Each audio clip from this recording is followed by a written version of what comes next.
പ്രിയപ്പെട്ട കുട്ടികളെ, എല്ലാവർക്കും മലയാളം ക്ലാസ്സിലേക്ക് ഹൃദ്യമായ സ്വാഗതം. ഇപ്പോൾ വെണ്ണക്കണ്ണൻ എന്ന കവിത നിങ്ങൾ നേരത്തെ കേട്ടു. ഒരു ടീച്ചർ വളരെ ഭംഗിയായിട്ട് അത് ആലപിക്കുന്നത് നിങ്ങൾ കേട്ട് കഴിഞ്ഞു. ഇനി അതിൻ്റെ കവിതയുടെ ആശയമാണ് വളരെ ചുരുക്കത്തിൽ ഇവിടെ പറയാൻ ഉദ്ദേശിക്കുന്നത്. ആദ്യം ആമുഖമായിട്ട് പറയട്ടെ. കൃഷ്ണൻ്റെ കഥ പറയുന്ന മലയാളത്തിലെ ആദ്യ കാവ്യം എഴുതിയത് ചെറുശ്ശേരിയാണ്. ആ ചെറുശ്ശേരിയുടെ കൃഷ്ണഗാഥ എന്ന് പറയുന്ന ആദ്യകാവ്യത്തിലെ ഒരു ഭാഗമാണ് ഈ വെണ്ണക്കണ്ണൻ. ഏകദേശം 500 വർഷത്തിലേറെ പഴക്കമുണ്ട് ഈ കാവ്യത്തിന്. യശോദയാകുന്ന മാതാവിൻ്റെ വാത്സല്യവും കണ്ണൻ്റെ കുസൃതികളുമെല്ലാം വളരെ ഭംഗിയായി ചെറുശ്ശേരി ഇതിൽ വർണ്ണിച്ചിട്ടുണ്ട്. നമ്മൾ നേരത്തെ മാതൃസ്നേഹം എന്ന രീതിയിൽ അതിലെ ആശയങ്ങൾ നമ്മൾ നേരത്തെ ചർച്ച ചെയ്തതാണ്. എങ്കിലും ഈ ഭാഗത്തേക്ക് കയറിയിട്ടില്ല.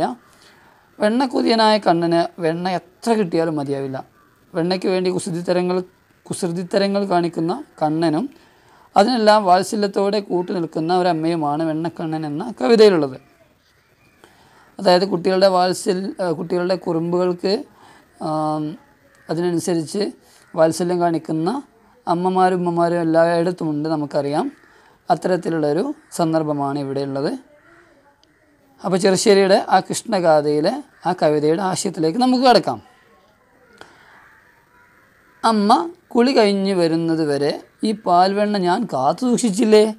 ഇങ്ങനെയുള്ള എനിക്ക് അല്പം പോലും വെണ്ണ തരാതെ അമ്മ എങ്ങോട്ടാണ് പോകുന്നത് എന്ന് കണ്ണൻ ചോദിക്കുന്നു. ഇത് കേട്ട കണ്ണൻ്റെ അമ്മ കണ്ണൻ്റെ ഒരു കയ്യിൽ വെണ്ണ വെച്ച് കൊടുത്തു. വെണ്ണക്കലവുമായി അമ്മ അകത്തേക്ക് പോയി. വെണ്ണ കിട്ടിയപ്പോൾ കണ്ണൻ്റെ മുഖം നിലാവ് പോലെ തിളങ്ങി. ഒരു കയ്യിൽ മാത്രം വെണ്ണ വെച്ചാൽ മറ്റേ കൈ കരയില്ലേ എന്നായി കണ്ണൻ. അതായത് കണ്ണിന് 2 വെണ്ണ കിട്ടാനുള്ള അവൻ്റെ സൂത്രമാണ്. അപ്പം അവൻ പറയാണ്, ഒരു കയ്യിൽ മാത്രം വെണ്ണ വെച്ചാൽ മറ്റേ കൈ കരയില്ലേ എന്ന്. ഇത് കേട്ട അമ്മ വെണ്ണ എടുക്കാനായി അകത്തേക്ക് പോയി. ആ തക്കത്തിന് കണ്ണൻ കയ്യിലിരുന്ന വെണ്ണ വായിലിട്ടു. വെണ്ണയുമായി തിരികെ വന്ന അമ്മയോട് വെണ്ണ കാക്ക കൊണ്ടുപോയി എന്ന് കള്ളവും പറഞ്ഞു. ഇത് കേട്ട് ചിരിച്ചുകൊണ്ട് അമ്മ കണ്ണൻ്റെ 2 കൈയിലും വീണ്ടും വെണ്ണ വെച്ച് കൊടുത്തു. വെണ്ണ കണ്ട കണ്ണൻ്റെ മുഖം പൂനിലാവു പൊഴിക്കുന്ന ചന്ദ്രനെപ്പോലെ പുഞ്ചിരിയാൽ തെളിഞ്ഞു. ഇതാണ് ഈ കവിതയുടെ ആശയമെന്ന് പറയുന്നത്. ഓക്കെ, അപ്പോൾ നിങ്ങൾ കവിത നേരത്തെ കേട്ടു. ഇപ്പോൾ കവിതയുടെ ആശയം നിങ്ങൾ മനസ്സിലാക്കി. ഓക്കെ, ഇനി ഈ കവിതയിലെ പ്രധാനപ്പെട്ട പദങ്ങളുടെ അർത്ഥങ്ങളൊന്ന് പരിചയപ്പെടാം. സ്നാനം എന്ന് വെച്ചാൽ കുളി. പാലിക്കുക, രക്ഷിക്കുക. കാകൻ, കാക്ക. ആനനം, മുഖം. തിങ്കൾ, ചന്ദ്രൻ. തൂമ, ഭംഗി അല്ലെങ്കിൽ വെണ്മ. കൈതവം, കള്ളം. ഏറ്റം, അധികം. അഞ്ചിതം, മനോഹരം. ആർത്തൻ, ദുഃഖിതൻ. കേഴുക, കരയുക. പൈതൽ, കുഞ്ഞ്. ചൊല്ലുക, പറയുക. പയ്യവേ, മെല്ലെ. ആഗമിക്കുക, വരിക. അപ്പോൾ കൂട്ടുകാരെ, ഈ കവിതയിലെ പ്രധാന പദങ്ങളുടെ അർത്ഥം നമ്മളിപ്പോൾ പരിചയപ്പെട്ടു.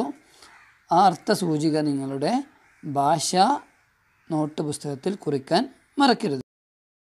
ഇന്നത്തെ ഈ ക്ലാസ്സുമായി ബന്ധപ്പെട്ട 4 ഗൃഹപാഠങ്ങളാണ് നിങ്ങൾ ചെയ്യേണ്ടത്. 1, വെണ്ണക്കണ്ണനുമായി ബന്ധപ്പെട്ട ചോദ്യോത്തരങ്ങൾ കണ്ടെത്തി എഴുതാം. രണ്ടാമത്തേത് സമാനാർത്ഥമുള്ള പദങ്ങൾ കണ്ടെത്തി എഴുതുന്നതാണ്. അത് കഴിഞ്ഞിട്ട് മൂന്നാമതായിട്ട് ഇതിൽ അടിവരയിട്ട പദത്തിന് പകരം അതേ അർത്ഥമുള്ള മറ്റൊരു പദം ചേർത്ത് ഈ സെൻറ്റൻസ് എഴുതുക, അല്ലെങ്കിൽ മറ്റൊരു സെൻറ്റൻസ് ഉണ്ടാക്കുക. അതുപോലെ മാതൃക പോലെ മാറ്റി എഴുതാം. അത് വായിച്ചു കഴിഞ്ഞാൽ നിങ്ങൾക്ക് മനസ്സിലാവും. അപ്പോൾ ഇത്തരം കാര്യങ്ങളാണ് ശ്രദ്ധിക്കേണ്ടത്. അപ്പോൾ ഇന്നത്തെ ക്ലാസ് ഇവിടെ പൂർണ്ണമാകുന്നു.